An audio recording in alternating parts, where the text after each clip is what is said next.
Every year, more than 3 billion air passengers head for the skies. The vast majority return safely to Earth without incident.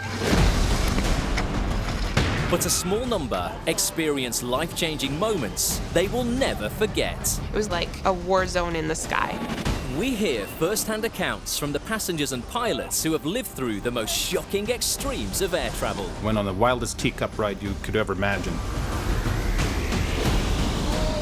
From great escapes Run, it's gonna blow. to mad moments and controversial cash demands This is now going to cost you £24,000. to catastrophic crash landings. The plane just sunk like a stone and crashed into the ground. In the age of the smartphone, these events are caught on camera as never before. Awesome. We reveal exclusive footage never seen on television. So keep your seatbelt fastened for the world's wildest flights. In this episode of World's Wildest Flights, horrendous holdups on the flight from hell. We're just on the plane, not understanding why we're just sitting there. We're in the middle of a runway. We can see the airport, and we can see that the airport is completely dark. It's just bizarre. The ups and downs of highway landings. It's definitely something I don't teach in driving school, how to avoid a plane. Holy And terror at over 10,000 feet, halfway across the Pacific Ocean. The pilot at this point is telling us that it's going to be an emergency landing and that it may be necessary for us to ditch in the ocean. So it's really at this point that I know is quite serious.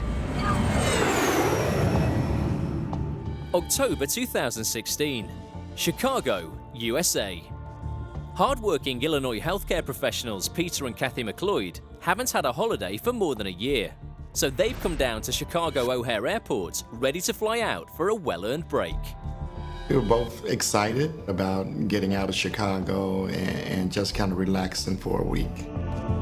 We were going on a cruise, on a flight into Miami. Got to the airport on time. I'm very, very nervous when I fly. So we try to leave early just so I can calm down a little, get something to eat, not focus on the flight. The couple have developed a pre-flight ritual to help settle Kathy's nerves. We have kind of a routine that we go through whenever we fly together, where I'll take a window seat and she'll sit next to me. Part of our ritual is once we're strapped in and getting ready to, go down the runway for a takeoff, we hold hands. For some reason that day, I was ultra nervous. And I mentioned that to my husband. David Schwartz is an aircraft mechanic for FedEx Express, based at O'Hare Airport. So we clocked out at 14:30 and we started walking through the Jet Bridge Tunnel, which is a glass tunnel about 100 yards long. And out about 300-400 meters is a runway, and we saw a 767 rolling out. On board the plane, there is no indication of the shocking events about to unfold.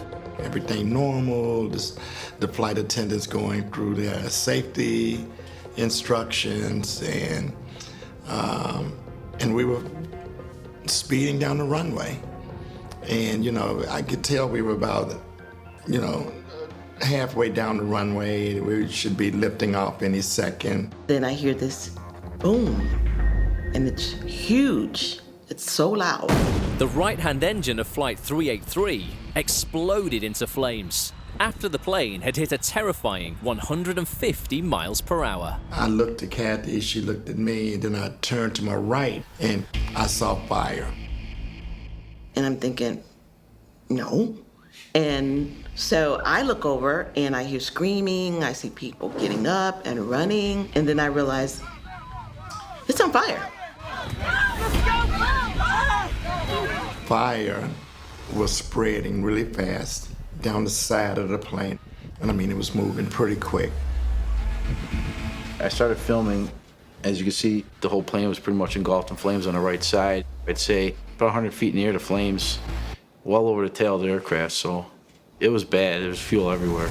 The high-pressure turbine disc fractured into at least 4 different sections, and the engine shattered, spraying out high-speed debris. One fragment landed more than half a mile away. Damage from the engine failure causes a fuel leak, feeding a huge fire beneath the right wing. People were screaming, babies were crying, people were pushing. People on the right side of the wing were all moving towards our side of the wing. I remember my husband saying, we gotta go, it's gonna blow. Oh, wow. I felt bad because I was like, if she hadn't married me, she wouldn't be here right now. I thought we weren't gonna get off the plane, that there would be an explosion and that it would just be really, really bad.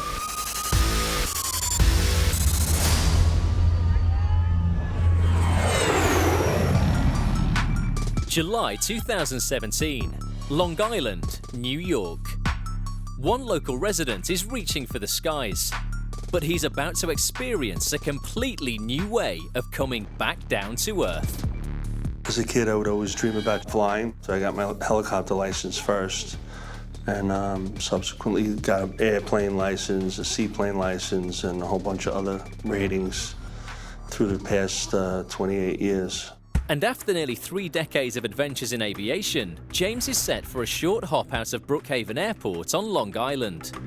I was planning on flying to Long Beach Island, New Jersey, to visit my girlfriend and her family and friends. It seems like a straightforward start to the trip in his Cessna 206. Well, I did my power checks and my magneto checks, and I throttled it up a couple times, so I had control over the engine at that time and took off normally.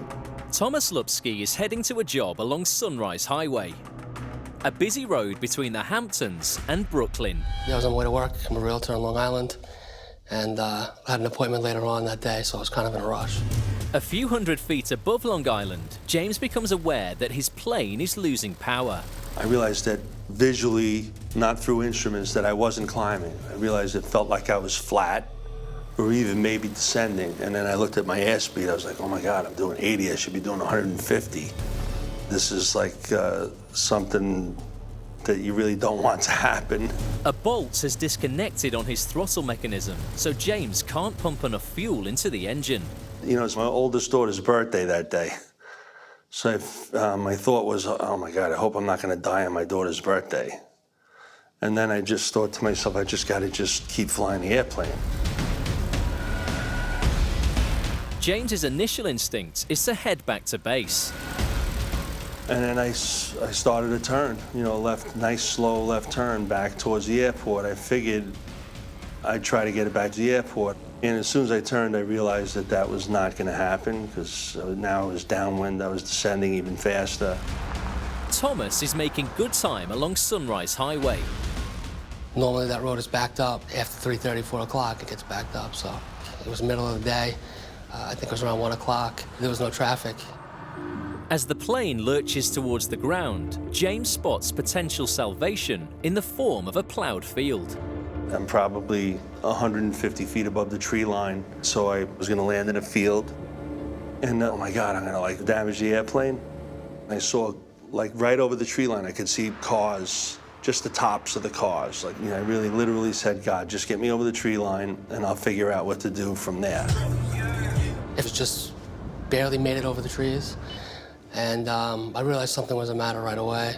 Sunrise Highway does share some of the key characteristics of an airport landing strip. I saw it as an advantage because it was a flat surface and it was wide enough for the wings so I wouldn't hit anything.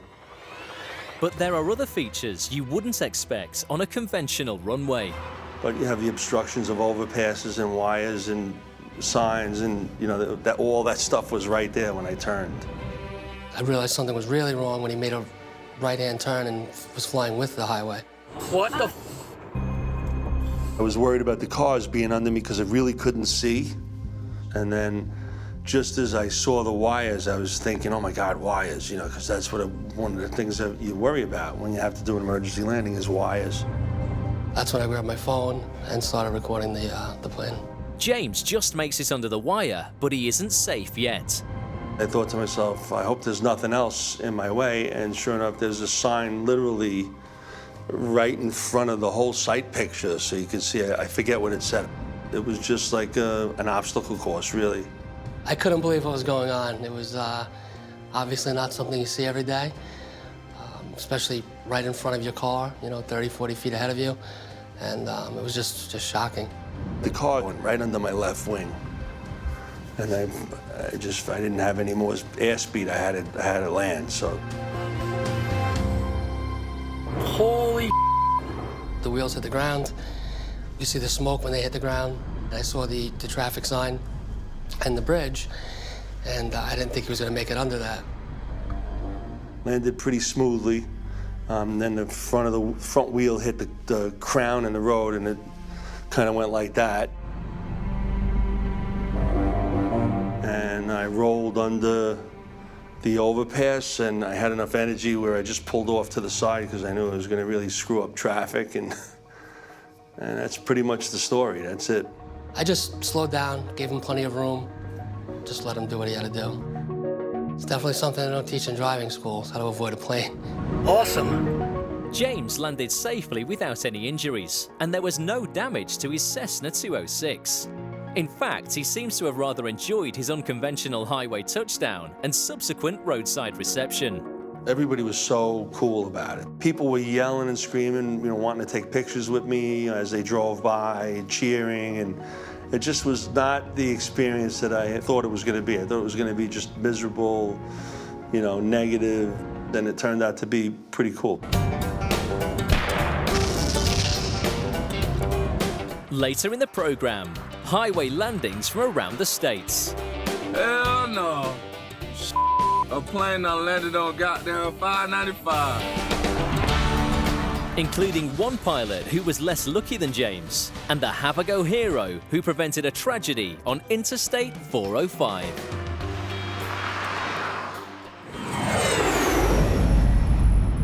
The right-hand engine of American Airlines Flight 383 has exploded into flames shortly before takeoff at Chicago O'Hare Airport.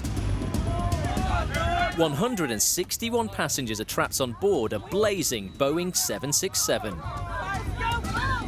But nurse Kathy McLeod's professional instincts kick in. I felt total calm. I remember saying to passengers, calm down. Don't rush. Don't run. Let's just calm down. Kathy's a nurse, so she's accustomed to dealing with stressful situations, and she was already kind of like in take charge mode. But she doesn't get any immediate instructions on what she should be doing. I didn't hear any communication at all. I didn't hear anything from pilot to flight attendants. The cabin crew are waiting for confirmation the working left-wing engine has been switched off before opening the escape doors. But passengers on board the flame-engulfed plane are starting to panic. They were like, open these damn doors and open the door, or pushing them out of the way and trying to open the doors themselves. And there was a gentleman who was trying to open the door over the wing, and he was struggling with it.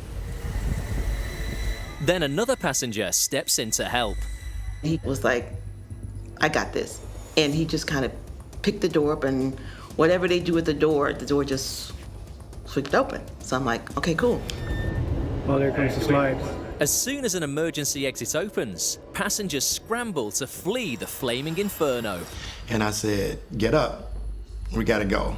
So I said, okay. I literally reached down and picked up my purse.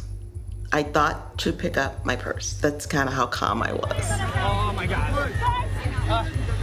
And we got to the door, and I'm literally pushing her, not trying to push her too hard. And she was like, stop pushing, and stay calm mode.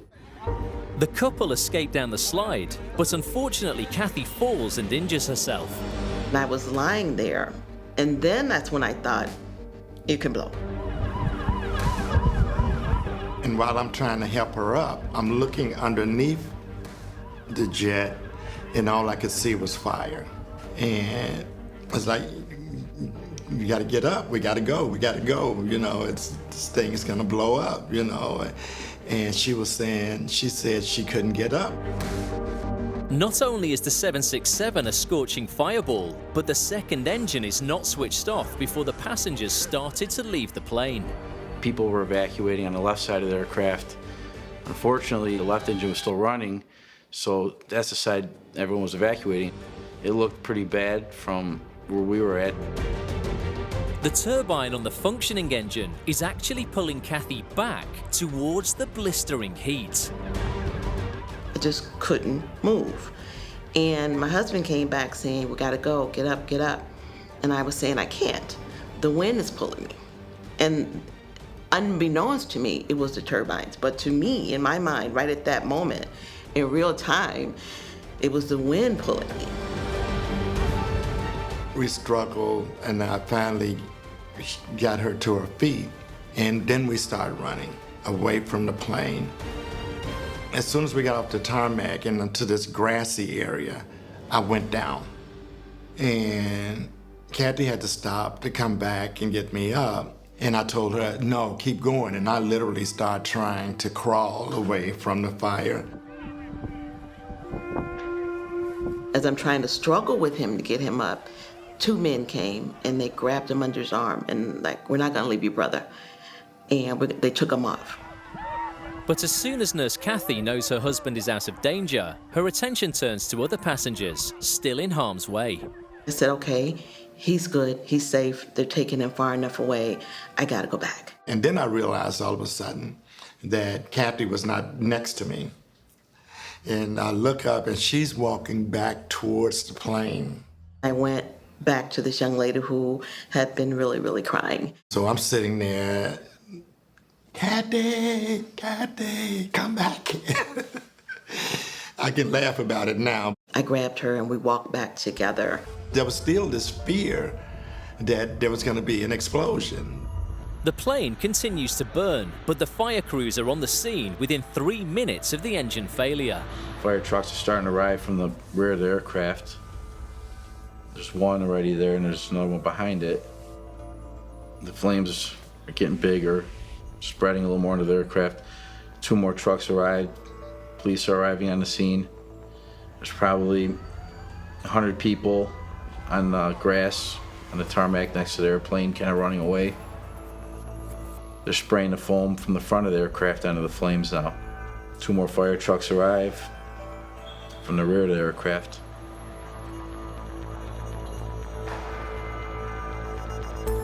It's starting to become like a grayish white smoke as they put the flames out. More trucks are coming from another taxiway. Seems like everybody got off the aircraft at this point. And they're still fighting the flames on the right side. So at this point there's about 3, 4, 5, 6, 7, 8 trucks around the aircraft putting the fire out. The passengers gather on a grassy bank a few hundred feet from the plane and watch the airport rescue team make the scene safe. And then I went to where Peter was and we were taken into an ambulance. Peter fractured his heel, one of 20 injuries suffered by the passengers that day. But it could have been so much worse if the plane had actually taken off.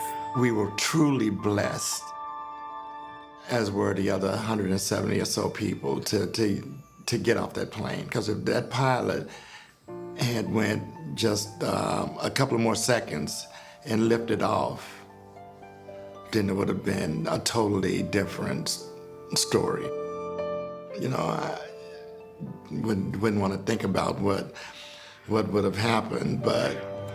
Oh my God, this is insane. This is insane. Both of the McLeods have struggled to come to terms with the events of that day, and Kathy in particular has a real fear of flying. I didn't want to see anything about airplanes. I didn't want to go on an airplane. I didn't want to look up in the air and see one. But their marriage is stronger than ever. I've learned a lot about my wife.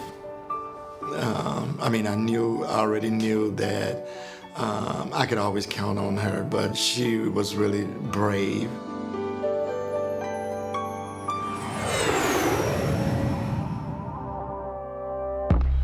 February 2014, London, England. Nicole Martins has flown in from Portugal to run a stand at an exhibition of sports equipment. Husband Joa decided to come along for the ride, and after a successful trip, the two of them are heading home. It's Valentine's Day, so the couple are planning to celebrate after the short flight back. We actually were supposed to get back to Porto at nighttime, so we figured when we got back, we'd go out in Porto and have a drink, be a little romantic. Nicole and Joa are flying out from Stansted Airport on Ryanair flight 8347. They arrive in good time for the scheduled departure at 8:25 in the evening. So we get there 15 minutes before 6 o'clock, so we were right on time, you know. So we had, then we proceed to the check-in area. We did it normally with no problems or whatsoever. And then we had like 2 hours before the boarding. We got something to eat and then went to our boarding gate. And we probably waited half an hour. The line wasn't moving, and then they randomly just changed our gate. This is a minor inconvenience, but it's just the first of a string of setbacks for the couple as they try to make their way home from London. We were waiting online, and then when we were supposed to board and the line's not moving, people start to be like, well, we were just at one gate, you made us come to another gate, what's going on? And that's when they started saying that the plane was delayed due to bad weather conditions or wind or something like that. After 2 hours, a new information came up. They told us that the plane had to stop in Birmingham for refuel. And that's when they finally said, okay, so we don't really have a boarding time for you guys, just go have a coffee, watch the boards, and wait for a new time to board. The new boarding time finally comes up at about 11:45, just over 3 hours after the scheduled departure time. So we went back to check in to get online to board the plane, which took probably another 15 minutes to get on the plane. The weary Ryanair customers finally board the plane nearly 4 hours late. Valentine's Day is over, and Joa and Nicole's relationship with the airline has hit a rocky patch. But the problems are only just beginning for the unlucky passengers of Flight 8347.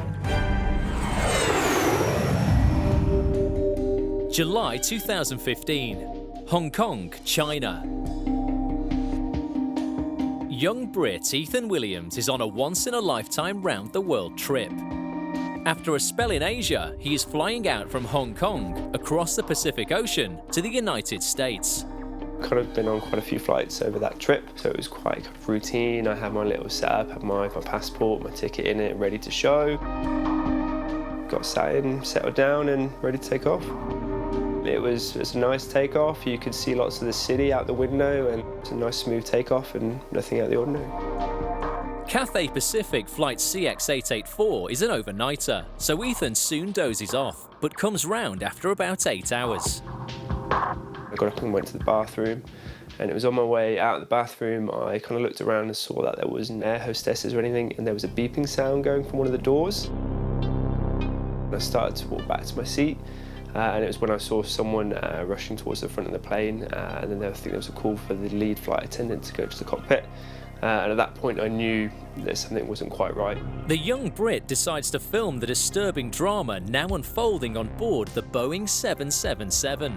And I actually kind of took out my phone and started recording it more as maybe a distraction to what was happening, and just, something to do whilst it was waiting, and then it kind of developed in more and just continued recording. Okay, so I'm not sure what's happening, but there's something going on this flight. All the flight attendants are running around like crazy. There's warning signs going off. Hopefully it's nothing too bad, and I think we're right, but I don't know, we'll see. The cabin crew have smelt smoke, but cannot identify the source of the problem. What is smoke? It's something that has to do with fire, right? So we can manage a fire that we can see and know where it's coming from. We can't manage a fire that we cannot figure out where it's coming from. So they have all of these passengers on board, and a smoke situation that they cannot control. They have to land the airplane. The pilot knows that she has smoke in the cabin but can't access the fire, so she has to prepare for the worst. Ladies and gentlemen, we are going to do an emergency landing, and it might be necessary for us to make an emergency ditching. Yeah, so the pilot at this point is telling us that it's going to be an emergency landing and that it may be necessary for us to ditch in the ocean. So it's really at this point that I know it is quite serious, and obviously the ditching in the ocean's the thing that I know is not going to end well. So at this point we are pretty much halfway across the flight, so we're what I perceive to be the middle point, and there was nothing but ocean around us. I remember actually looking on the in-flight map to see where we were, and yeah, there was nothing but ocean around us. And a nighttime sea landing on the icy waters of the North Pacific is not a comforting prospect. My understanding of landing into the ocean was it was more of a crash as opposed to a landing. It's estimated that 30 commercial aircraft have ditched at sea over the last 40 years, with a fatality rate of more than a third and over 300 deaths. Pilots are not experts at landing in a sea state. We're just not. We know that we have to land perpendicular to a sea squall, but we do not practice landing on water because that is so far-fetched. And the odds of coming out alive from a forced water landing in the low temperatures of the North Pacific are even lower. I kind of knew if you did survive the initial impact on the ocean, that once you got out of the plane, the water was still going to be very cold and you're likely to freeze to death before anyone could actually get to you to rescue you. So Ethan starts to plan his survival strategy. So I actually picked up the safety information card in front of me and started reading through everything. I was definitely planning my exit route. I was next to one of the doors. I knew exactly how I was getting off that plane and I was ready to if I needed to. With fire raging uncontrollably in an inaccessible area of the plane, the crew start to run through the emergency procedures for a forced sea landing. I think at this point the air hostesses who's actually stood right beside me, she's telling us to get our life vest out from underneath the seat. In my mind it was going to be kind of a fabric mesh that I was feeling for, but when I was actually feeling it was a plastic box. I had to pull this box and break it down, and within that was a vacuum sealed actual life vest which I had to tear open. It was kind of a bit of a surreal experience tearing it open, because once you ruptured that seal that it was you'd use that life vest and it was going to be going on you, and it was very strange to actually be pulling it over your head, and then when you look around and you see everyone else sat there in these bright yellow life vests as well. Ethan Williams is flying thousands of feet above the icy waters of the Pacific Ocean. As smoke spreads into the cabin, the crew prepare the 276 passengers for the terrifying prospect of a forced landing on open sea in the dead of the night. When you hear the face, put your hands on the leg, and then 14th of February 2014. Young Portuguese couple Nicole and Joa's Valentine's Day plans have been ruined by a delay to their Ryanair flight from Stansted to their hometown of Porto. The couple finally boarded their plane just after midnight, 4 hours late. Everybody took their seats, strapped in, just regular getting on a plane and putting your seatbelts on and telling us what the rules and regulations are. And then we just sat there for a while, probably like an hour, and everyone's like, are we gonna leave? Or are we just gonna sit here? What's going on? Why is there delay? Excuse me. The passengers on the 737 can only hold tight and wait for something to happen. People started demanding that the captain say something like, what's going on? Are we taking off today? Are we just gonna sit here? How long is this gonna take? What's going on? Finally, the captain has some good news. The passengers will be allowed to return to the terminal building. We've now contacted our handling agent for the aircraft now so they can open up the arrivals door. Once they're here, you'll be free to leave the aircraft, take your bag and go through arrivals. But even this is a false dawn. The passengers are actually forced to stay on the plane in lockdown conditions. We are not allowed as well to use the toilets, okay? And we are not also allowed to buy any food or drinks. What do we do with the kids? What about kids? There's kids on here. There's an infant baby. There's little babies on board. So basically, we're in the middle of a runway. We can see the airport, and we can see that the airport is completely dark. There's no ground crew anywhere. There's no lights. Then the pilot pops up with another announcement. The captain finally said that he was waiting to be refueled. And we thought that was pretty funny because one of the excuses they gave us in the airport about all the delays we were having besides weather condition was that our plane had to go stop in Birmingham to be refueled. It's just bizarre. So then we kind of like were just on the plane. Just everyone was just not understanding why we're just sitting there. Não há nada para comer ou para beber? Hã? Isto não é? Meanwhile, the cabin crew launch a work to rule. I believe there was two stewards, and only one of them was really responding to us. And it got to a point where we were like, are you going to do anything? Can we pay for food? Can you at least give us a glass of water? And he just said, well, now I can't really do anything because my shift is actually over. So we were like, so you're just gonna stand there and look at us? And he's like, yeah. And that's literally what he did. He just stood by the captain or the pilot's door and just stopped talking to us. So just like staring at us. Ryanair say that they provided water to passengers. At 3:15 in the morning, nearly 7 hours after the plane was scheduled to leave, and after 3 hours in confined conditions on an airplane, the passengers decided to alert the authorities. We started calling the police because we really didn't know what to do.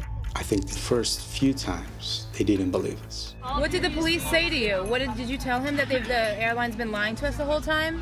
Did they just give us excuses? The police said the same thing. They've been telling us that it's for security. It's not security reasons though. They can't keep us on an airplane for over 3 hours. Because they probably thought it was a prank. They really didn't believe that like people were stuck on a plane at 2 or 3 o'clock in the morning. Finally, somebody got through and they said, okay, fine, we're gonna send a car over to the airport. Although this seems ridiculous, we're gonna send somebody just so you guys stop calling. Police. That's the police outside. Ryanair say that the pilot also contacted police. They eventually arrive at 3:25 and seem nearly as bewildered as the passengers about what is going on. 2 policemen came onto the plane and started telling us like, okay, so we had to break into the airport to get over here to this plane, but we do understand that the airport is closed. And if we can't get answers within the next, I think it was like 15 minutes or something, we're gonna have to break into the airport to let you guys in. The police had contacted the duty manager at Stansted Airport. Giving them a time frame. And say that they promised to return the passengers to the terminal by one means or another in the next 15 minutes. We're going to let you go back into the terminal building itself, into a restricted area which is airside, so you can get to the toilet, you can get refreshments. Unfortunately, there's nowhere actually open. The passengers are still not able to escape from the airport as a whole. Give you a chance to stretch your legs. By hook or crook, the police are able to get the passengers back into the terminal. So when we got into the airport, we heard like the alarms going off from them breaking into the airport. So it was kind of weird. It was a bizarre situation. Does anybody know what time it is? It is. No, it says on my thing. It says on my tablet. It's 10 to 4.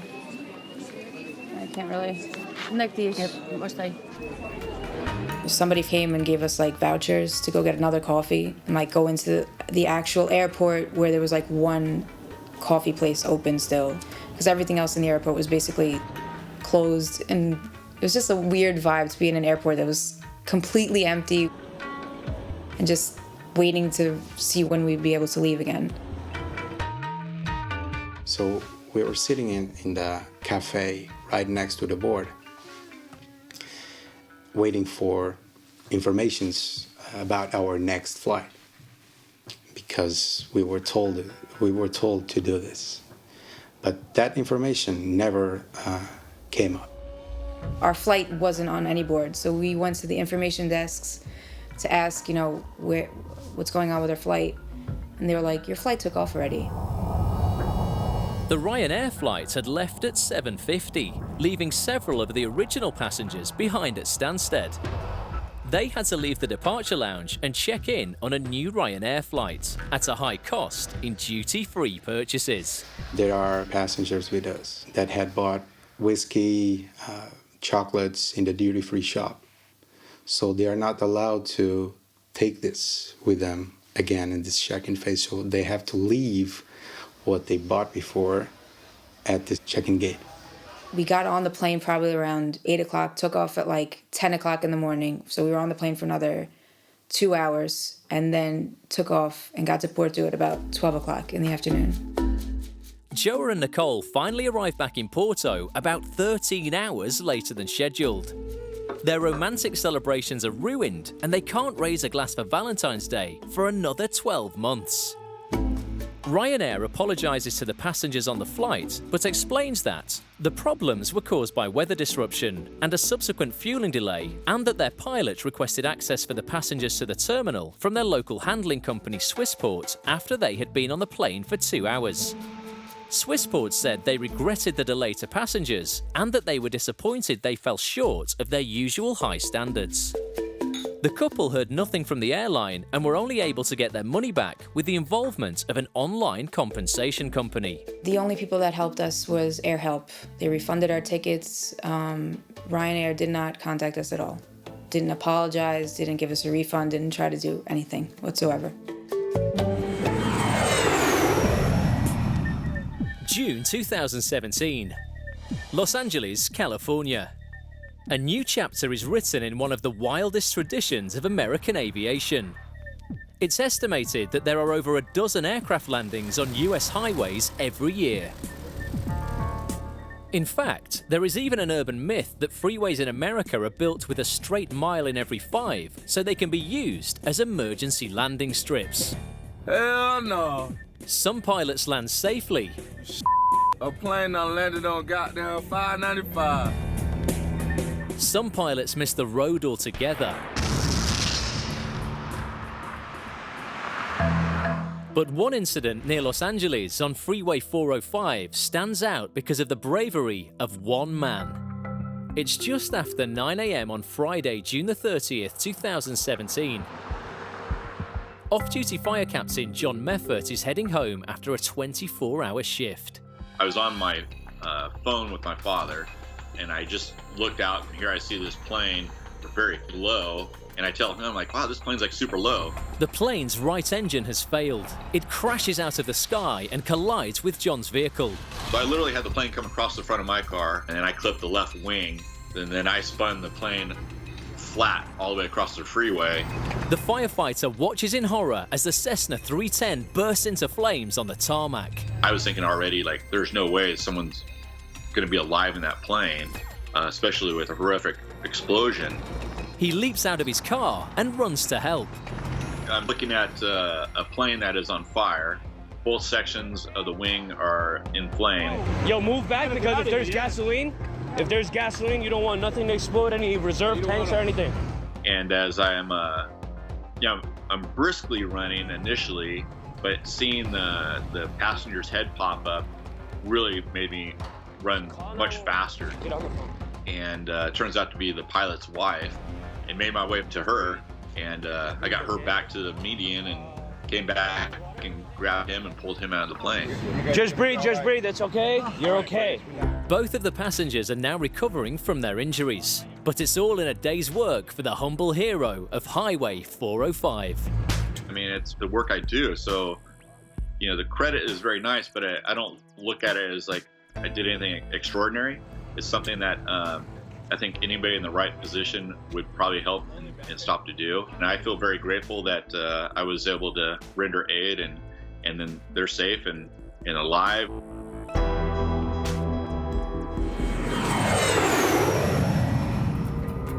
"29th of July 2015. A fire has broken out in a cooling fan in an inaccessible cargo compartment on a Boeing 777 midway between Hong Kong and Los Angeles. There is smoke in the cabin, and the captain has told the passengers to put on their life jackets in preparation for an emergency sea landing. Ethan Williams is recording the whole terrifying ordeal on his phone. So it was actually dark, and I remember looking outside of the window, and you could see that they were jettisoning some fuel out of the side of the wing. The forces on the landing gear of a plane are much greater during touchdown than takeoff. So most commercial aircraft are not designed to withstand the weight of a fully fueled plane when they come into land. The wing holds all the fuel. And that structure is set up to a specific weight and bending motion. Well, with that much fuel, landing that airplane, it's too much for that. You must get rid of that gas. If you have to either dump it or burn it off. So that's an absolute requirement. When I saw the fuel coming out, I'd say it kind of reaffirmed that we were in a real situation, and I realised it was going to be quite serious. Yeah, I think we were sat there at this point for maybe kind of around about 10-15 minutes, and then the pilots come over the radio, and you could definitely tell she was a lot calmer in her voice. And we are anticipating a normal landing, so I want to reiterate it will be a normal landing. The pilot tells the passengers they are setting course for a US military airbase on Shemya, a tiny weather-beaten island more than 1,000 miles from Anchorage in Alaska. I remember not knowing where this place was, and just thinking, right, great, it's a land, doesn't really matter where it is, what it is, as long as we can land normally there. We started to look for where this island was on the map, and you could kind of see this island kind of appearing and getting a bit closer. It was kind of just a relief to know that there was actually some land around us, somewhere we could potentially have a normal landing. So that's really good news, guys. We're diverting to Shemya, and it's going to be a normal landing, not a water landing. So that's really good news. This is a huge relief to Ethan, but also a big surprise. He hasn't expected that a flight from Hong Kong to Los Angeles will go anywhere near Alaska. The reason it did is mainly because of the way flight paths are plotted to account for the curvature of the globe. If you look at a map, a flat map, and you draw a line between Hong Kong and Los Angeles, you go straight across the water, and it's like, that makes sense. But you look at a globe and you draw a straight line from Hong Kong to LA, and then you take it off the globe and then flatten it out, it's an arch. So it's called the Great Circle Route. If you looked at that on the Great Circle, it's not that far from Alaska in the first place. The plane makes its final approach to the remote Alaskan island. At this point, we're actually going down quite fast. I can feel the air pressure changing, my ears are popping quite severely. It's actually quite painful. Flight CX-884 is still overburdened with fuel, so the captain prepares the passengers for a potentially perilous landing. Can you hear the face? The head? So as we were coming down, it was still pretty dark. You couldn't really see much of anything out the window. I think they told us that there was a chance of the brakes catching fire because of how heavy we were on landing. When we landed, it was quite a rough impact. We landed quite hard, and it was actually very heavy on the brakes as well, and it was just an absolute mass of lights flashing towards us and rushing around. The brakes and the rest of the plane survive. But it's not over yet. The 276 passengers are now stranded on a 2x4 mile island at a largely inactive military airbase with nothing to do and nowhere to go but the plane itself. Ethan sets about editing a video of his flight from hell. So I thought, well, I can kill this time. I have my laptop with me, I have the footage. Let's start editing it and finalise the video within a couple of hours of being there.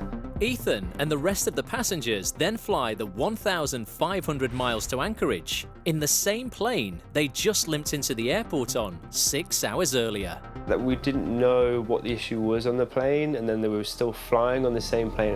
And actually when we took off, you could smell some burning. And then when we finally landed in Anchorage in Alaska, it was, okay, right, we're done with this plane, let's get off it. And it was a huge sense of relief to kind of be off and at least somewhere where we were back on relatively normal land. The weary passengers board a new plane, then finally arrive in Los Angeles some 17 hours later than planned. After touchdown, Ethan posts online the video of flight CX-884 that he edited in Shemya Airport and creates an internet sensation. I think within the first few hours it had a couple of 100,000 views, and it shortly progressed over that time, so I think it's now around about 4.5 million views. We've landed. Yes. Down.